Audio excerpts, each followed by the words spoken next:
Welcome to XSENSOR's webinar on sports performance science. This is the first in a 5-part series, and this particular webinar is the basics of how plantar pressure data can improve gait assessments. For part 1 of our webinar, we will get an in-depth look at how plantar pressure mapping technology can be used in sports performance applications. We will go through the basics of how plantar pressure and gait data can provide some unique insights and the meaning of some of those key components of plantar pressure. We'll learn the differences between pressure and force and how those are related. And finally, we'll experience an introduction to the practical application of plantar pressure mapping for athlete assessment, improving sports performance, and preventing injuries. Reviewing the series of webinars that we'll be presenting, this first webinar on sports performance science will be the basics of how plantar pressure data can improve gait assessments. The second in our series will be how that can be applied specifically for the developing assessment protocols with athletes. The third in our series, we will be looking at how that can be applied specifically to improving human performance and return to play. And the fourth in our series, we will look at some of the other pressure imaging devices that can be used alongside of insole pressure, stance pads, and walkway sensors, and how that can give you a different picture. And finally, our advanced session will be on measurement and biofeedback for training and rehab. For today's agenda, we'll go through an introduction of XSENSOR and our intelligent dynamic sensing platform. And then Antonio will be reviewing the fundamentals of biomechanics, the key terms and definitions involved. He'll introduce plantar pressure mapping technology and how that relates to force versus the pressure that we're measuring with these devices, an overview of the hardware and software involved, and finally, how plantar pressure mapping can be applied to sports performance. I'm Bruce Malkinson, Chief Operating Officer here at XSENSOR Technology Corporation, and I have with me today sports scientist Antonio Robustelli. Antonio, please introduce yourself. Antonio Robustelli here. I am a sports performance consultant and sports scientist from Italy, working from more than 15 years all around the world with professional athletes and professional teams. My area of expertise, especially in the last 10 years, has been the application of technology in sports for assessing and monitoring players. And one of the main technologies that I'm using in the last years is the use of plantar pressure measurements. So we will see together how plantar pressure can be of help for making better decisions in assessing players and improve performance. For over the last 20 years, XSENSOR technology has been building high-resolution, high-accuracy pressure sensors for applications in the medical industry, where our systems are used to provide continuous skin monitoring to reduce the risk of pressure injury for immobilized patients, and in the industrial space, where our products are used in automotive applications like seating design and tire contact patch analysis. And our latest development in that space is ultra high-speed pressure mapping, where applications like automotive safety, impact, and crash testing can be analyzed using this new science. And finally, in sleep improvement, we have systems that are used by clinical and retail mattress designers to develop better surfaces that improve human sleep. XSENSOR's intelligent dynamic sensing platform.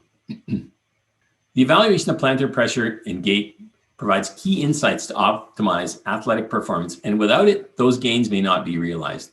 Those kind of insights are absolutely key in sports, where the difference between top competitors is coming down to tenths of a second or even less. The existing plantar pressure and gait measurement products are not suitable for real-world applications. They're difficult to use outside of the lab for sports performance or research applications. XSENSOR's new intelligent dynamic sensing platform reveals accurate and gait and motion data in any environment to help biomechanics professionals and other sports scientists improve human performance. In this slide, we have an example for you, just to put into context what the kind of pressure data that Antonio is going to be discussing with you looks like. You can see on the right, the high resolution insole sensors with 230 sensoles per foot, and the attached pressure versus time data in the real-time graph on the right. With that, I'll hand it over to Antonio to review with you the fundamentals of biomechanics. Thank you, Bruce, for your introduction. Let's start with the main topics of this first webinar of the Sports Performance Science series. It is important when starting discussing about foot pressure, plantar pressure mapping application in sports to make a step back to the fundamentals of biomechanics and start understanding what is the correct definition of human movement.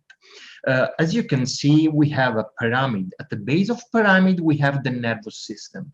Then we have the muscles, and at the top of the pyramid, we have force. This is a representation of how movement are created. You know that movement have a main constraint. They are constrained by the laws of physics, and to make movement, we need to accommodate these laws of physics.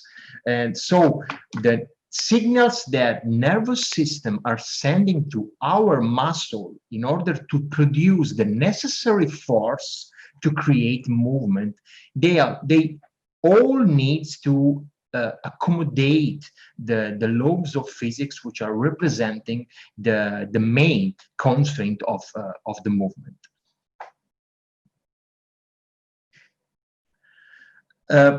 This is one of the best definition of human movement from one of the most important biomechanists in the world, which is Professor Roger Enoka. In its books is Neuromechanics of Human Movement. Human movement is how the nervous system controls the actions of muscle to exert forces on their surroundings and thereby produce movement. When analyzing movement, we normally use two types of data coming from the two main branches of the dynamics, which are the kinematics and kinetics. When analyzing movement from a qualitative point of view as a description of movement, we use the kinematics data, which is a sort of geometry of movement and analysis of movement patterns, basically how a person is moving. When analyzing the causes of movement, we are using kinetics. So with kinetics, we are investigating the application of forces in sports and how an athlete, a person, is moving and why. So the main movement, the most fundamental patterns of a human being is gait. How we can define gait? We can define gait as a complex bipedal movement with several subtasks that must be accomplished simultaneously and that are continuously changing over the stride period. A human gait is basically comprised of two types of tasks contributing to the success of the movement. The first task is a series of complementary tasks where different muscle generate and absorb energy at the same time, contributing to movement. And competitive tasks where different muscles are responsible for the control of balance of the body, both static and dynamic, and the vertical collapse of the body. Let's stick to some basics, terms, and definition in biomechanics that it's useful to understand and to know, and that can be important, especially for the next appointment with the next webinars of this sports performance series.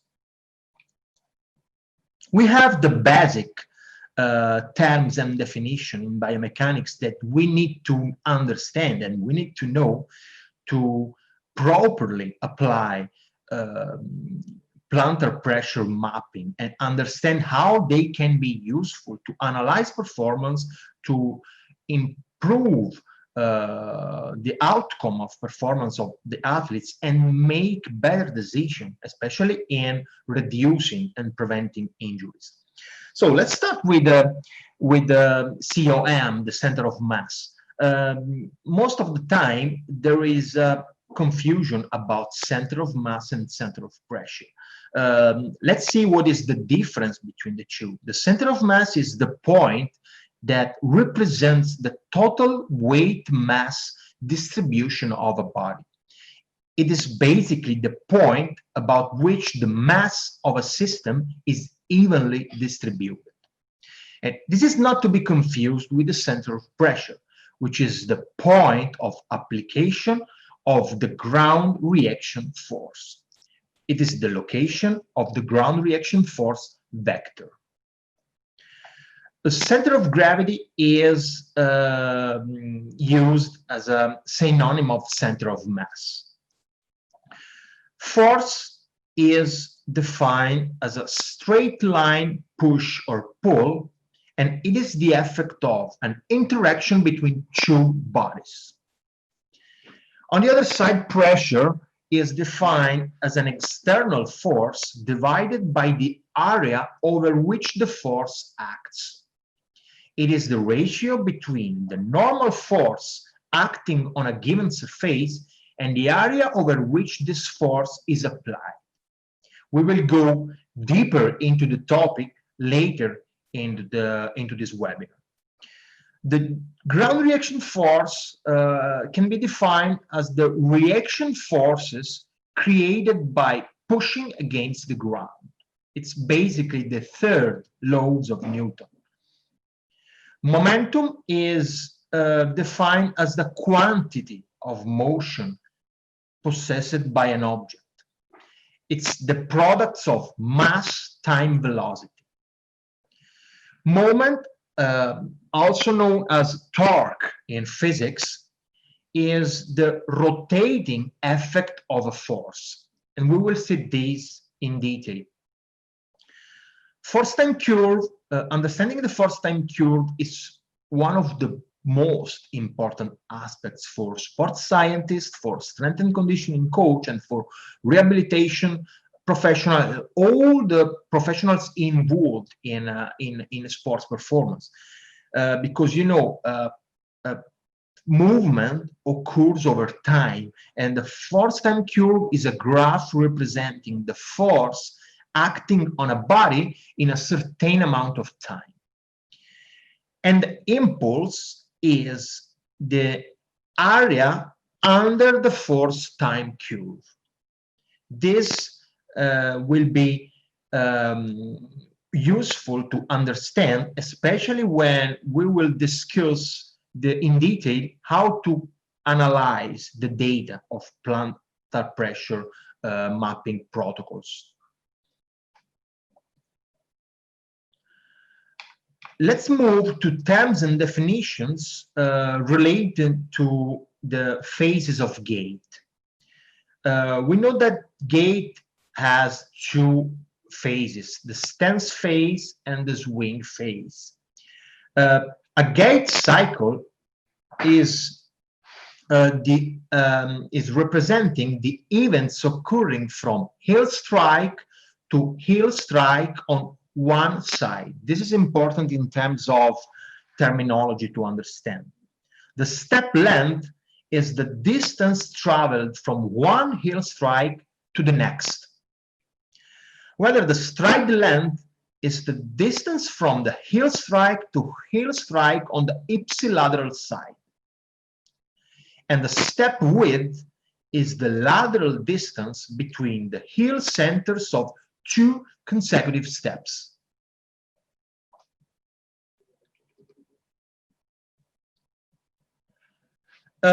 In the stance phase, this is the definition and the classification from Perry.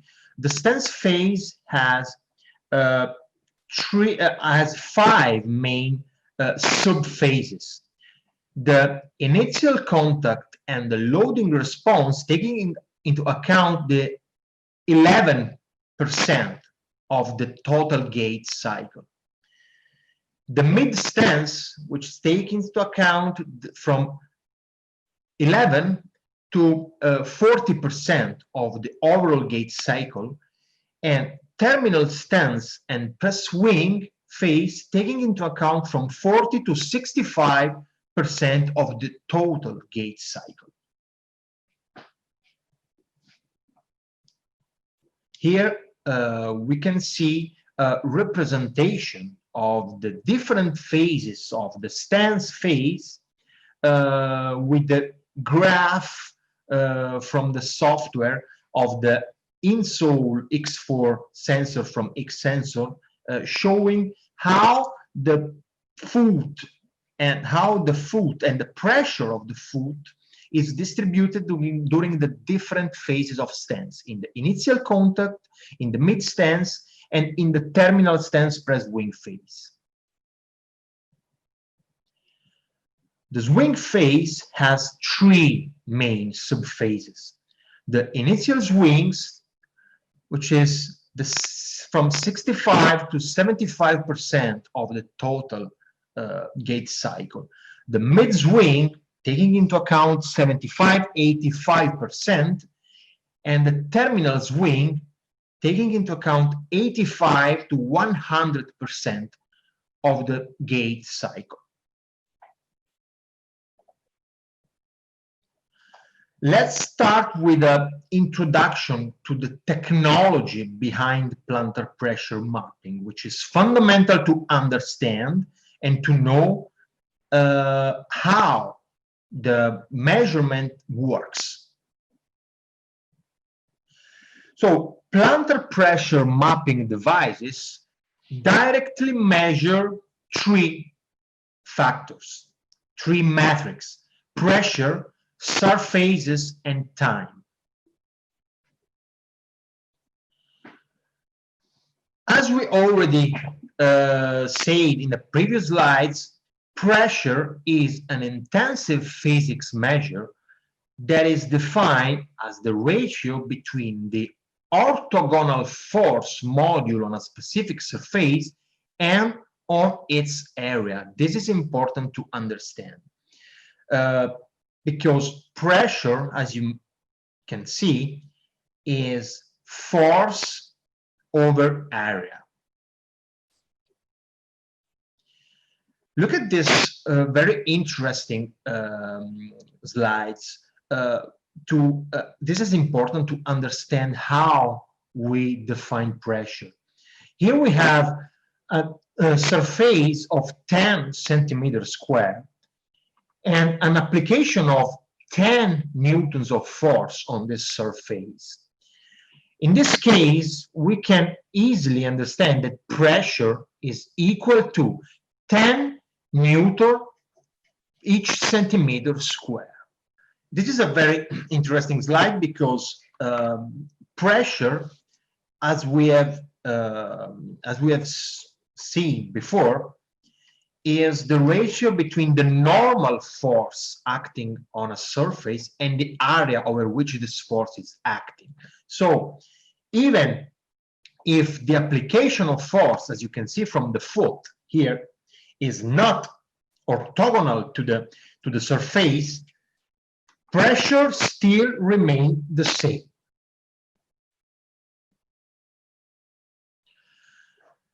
Plantar pressure mapping device indirectly measure ground reaction forces, speed, and angles. ground reaction force is the reaction force provided by an horizontal support surface. The speed is the rate of change of distance, and it is the size of the velocity vector. Basically, the speed matrix tells you how fast an object is moving. And angles refers to the angular motion, rotation. It's a motion in which not all parts of the system are displaced by a similar amount. Let's see what are the main technical specification of a pressure sensor system, a pressure sensor technology. A pressure sensor is characterized by accuracy. The accuracy is the maximum positive and negative deviation of the characteristic curve of an instrument from an ideal state at a described set of conditions, as you can see from this picture. Accuracy, at the same time, has three main characteristics: high hysteresis, non-repeatability, and non-linearity. High hysteresis is the maximum deviation between the increasing and decreasing characteristic curve of an instrument. The non-repeatability is the largest deviation between the highest and the lowest measurements of the same pressure taken under identical conditions. And the non-linearity is the largest deviation, positive or negative, between the actual characteristic curve and a reference straight line. Let's see what are the main specification of a pressure system. Resolution is fundamental because resolution refers to the size and number of sensors used in the system. So this is one of the most important aspects to look at when deciding to invest in a pressure mapping system. The sampling frequencies is fundamental because it's the number of samples measured by each sensor per second. It's recorded in cycles per second or hertz. The sensor type, the two most used sensor in plantar pressure sensor technologies are capacitive and resistive. Basically, the capacitive transducer consists of two plates made of a conducting material separated by a non-conducting or insulating layer termed dielectric. And this transducer stores an electrical charge, causing the distance between the plates to decrease. As the distance between the plates decrease, the capacitance increases, and the resulting change in voltage is being measured. The resistive technology is different because the conductive layer reduces resistance to the flow of electrons as the pressure between the layers increases. The type of sensor being used in the XSENSOR systems are the capacitive transducers. Another important aspect is the type of scan, so how the data are being measured. The matrix and discrete are the two most important. The discrete measurement utilize and use individual pressure transducers positioned in a specific anatomical location of the plantar aspect of the foot. The matrix measurement use an array of sensors organized in rows and columns, and it allows to measure and assess the distribution of foot pressure over the entire plantar surface of the foot simultaneously.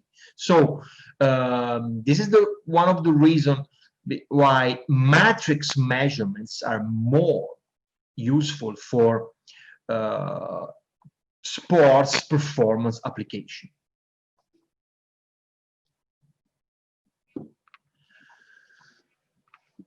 Let's switch to the main difference between force and pressure and how they are being used in sports performance, and what are the difference in data output when analyzing human performance. Again, in pure life physics terms, force represents a vector quantity, whereas pressure represents a scalar quantity. Force is one of the two most important kinetics quantities, and it is a straight line push or pull, usually expressed in pounds or newtons. Force, which is the effect of an interaction between two bodies, is a vector, and it presents a size and a direction. Pressure, on the other hand, is defined as an external force divided by the area over which the force acts. It's expressed in Pascal, which correspond to 1 Newton per square meter. If you can see from the picture shown in the slides, pressure is a scalar quantity because it has no size and no direction. As we already saw before, it is the ratio between the normal force acting on a given surface and the area over which this force is applied.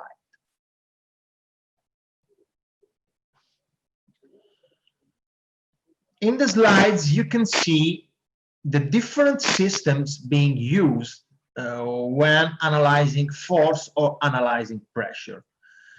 You can see a typical force platforms, and then you can see two pressure measurement systems from XSENSOR, which is a stance pad sensor where you can stand and measure the plantar aspects of the foot, and an insole sensor that you can put inside the shoes and move around and analyze how the shoes is interacting with the ground. But what is the difference in terms of measurement and in terms of data analysis capability? With a force plate, you can measure the total force applied on the top of the plate, providing a measurement of the total vertical and horizontal shear forces. With a pressure measurement system, you can obtain a force measurement for each of the individual loaded sensors of the sensor. And this is possible because of the matrix configuration of the sensor that I explained you before. This feature provides for additional measurements such as pressure and contact area, allowing the segmentation of the foot into regions of interest. And this is one of the most important difference between force and pressure measurements. The segmentation of the foot into regions of interest, into the three main parts of the foot, and you can obtain pressure and pressure time curves for each area of the foot. The center of mass of the body is the net location of the center of mass in a three-dimensional space. It's the location of the center of mass in the vertical direction is sometimes called center of gravity. The center of pressure, on the other hand, is the location of the vertical ground reaction force vector from a single platform, assuming that all the body contact points are on that platform. So its trajectory is totally independent from the center of mass, as you can see from the picture in the slides. This is probably the best description of the center of pressure from Winter, which described the center of pressure as the neuromuscular response to the imbalances of the body's center of mass.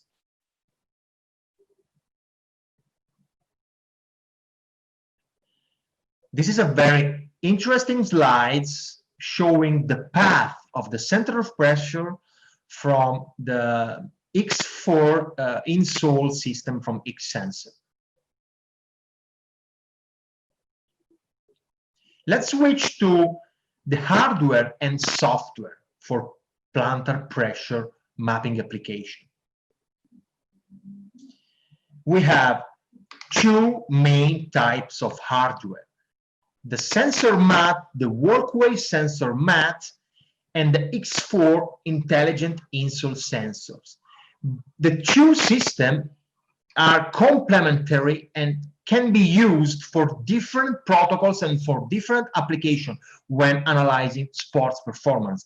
And we will see in the next webinars how to use the insole sensors and the walkway sensor to analyze and monitor different aspects of performance and how to create different protocols with the two systems. Let's look at the technical specification. The sensor mat, the walkway sensor mat, has capacitive sensors together with the insole system. The XSENSOR technologies use capacitive transducers. The sampling frequency for the hardware walkway sensor mat is 40 frames per second. In the insole systems, we have 150 frames per second and a maximum pressure of 1 to 128. Another important aspect, especially when using an insole system, is the thickness of the insoles, because we want an insole not too thick, because we don't want to impact on the dynamics of the foot. So the X4 has a very, very nice thickness of 1.8 millimeters.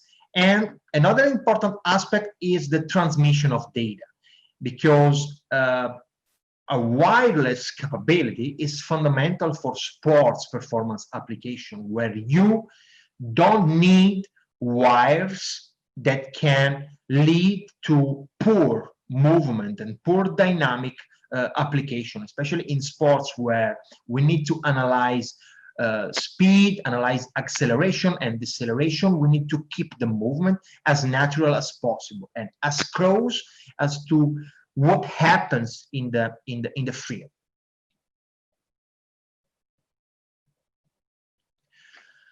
Let's start with a brief introduction of how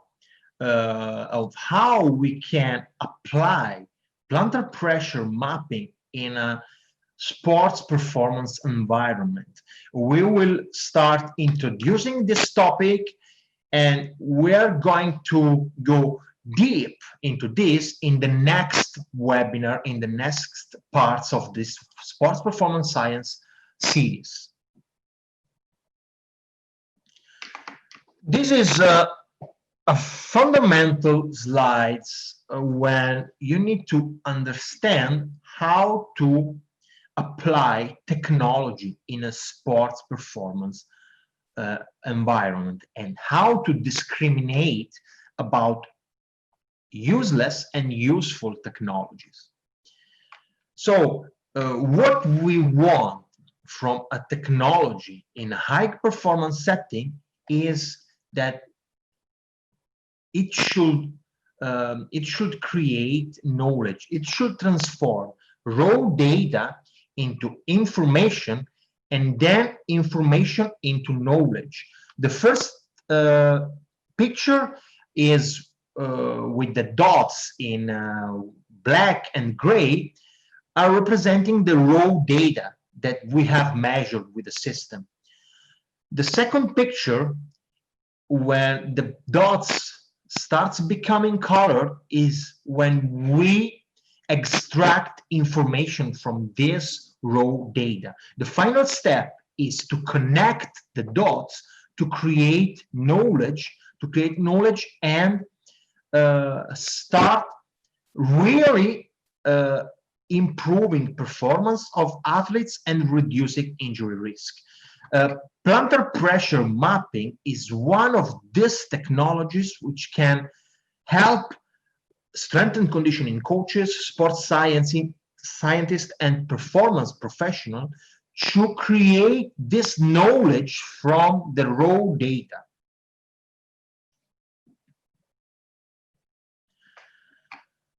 In a sports performance setting, the concept of testing and monitoring is of paramount importance. In terms of terminology, let's look at the difference between testing and monitoring. When starting creating a testing and monitoring protocols in a sport performance environment, we need to understand these basic differences. Testing is the process of evaluating the physical condition of an athlete and their level of performance.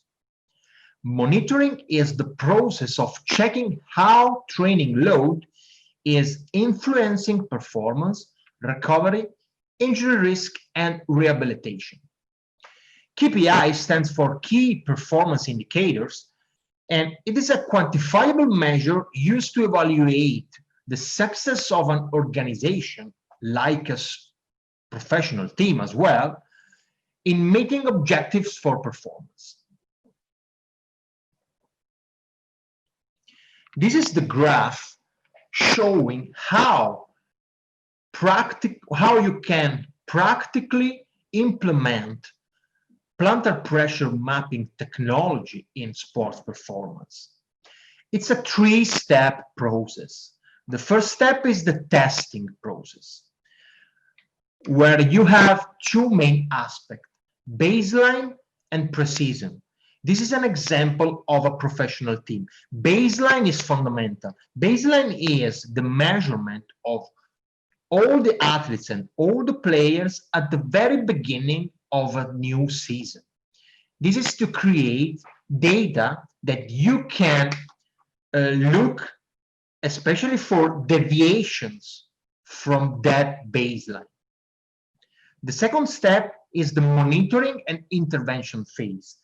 Once you have the baseline data for all your athletes and all your players, you can start monitoring during the season for performance, for recovery and fatigue, for injury prevention, for rehabilitation monitoring, and for training individualization, so that you can see and you can individualize.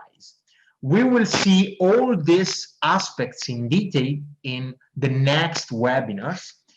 The last step is the testing again, to see how your intervention have influenced the key performance indicator, if there is an increase or a decrease in the key performance indicator during the season. So the three-step process is testing for baseline at the beginning, monitoring weekly and monthly during the season in order to individualize training based on the data of the baseline, and then testing again, setting some milestones during the season, testing again to see if these key performance indicators identified at the beginning of the season are increasing or decreasing during the season.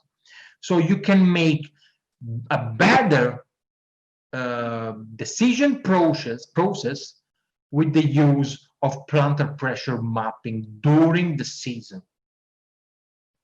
We will see all these aspects and all the monitoring and intervention protocols and how to practically create your own testing process in the next webinars.